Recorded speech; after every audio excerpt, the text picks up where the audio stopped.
Okay, we're going to just demonstrate some really basic applications for the contour handle.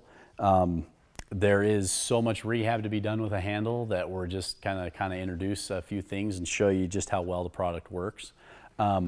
Again, you want to make sure you're anchored to something firm. Make sure you're anchored into a stud or a reinforced commercial wall. Do not anchor this into just a commercial steel stud. This won't hold up.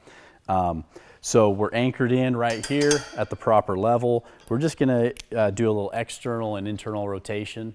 You can see here how the strap comes through our contour handle real nice. It allows the handle to rotate without binding and catching on their knuckles, things like that.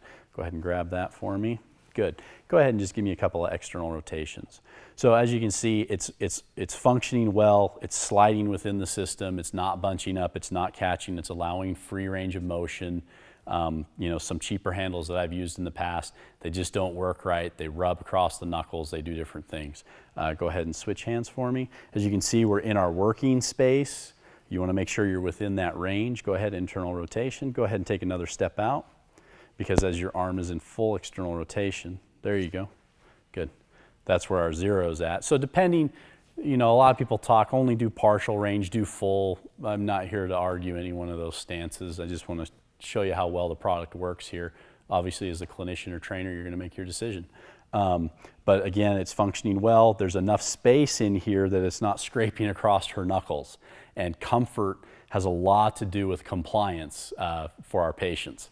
And if they're not getting scraped up across the knuckles, they're going to be very happy about that. So we're also going to show here with 2 sets of handles. Go ahead and turn and face out that way. Scapular motions. She's just going to come straight out here. She's going to give us some, you know, dynamic hugs, push-up plus, whatever your term is that you like to use.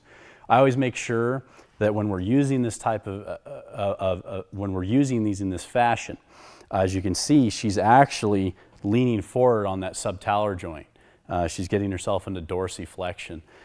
We don't want that. We want that means she's having to recruit a whole bunch more, and this is something, if you don't use a lot of resistance band training, that you need to get used to.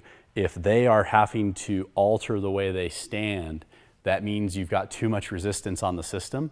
You need to back off. So because progressive resistance is based on the distance, you need to get them closer to your anchor point.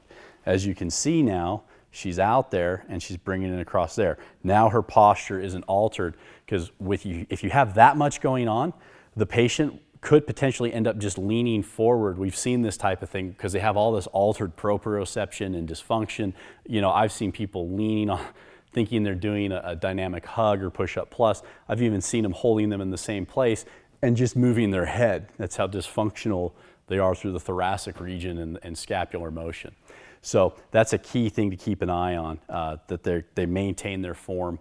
Progressive resistance, elastic resistance can affect the body in some different ways than weights, because weights only pull one direction.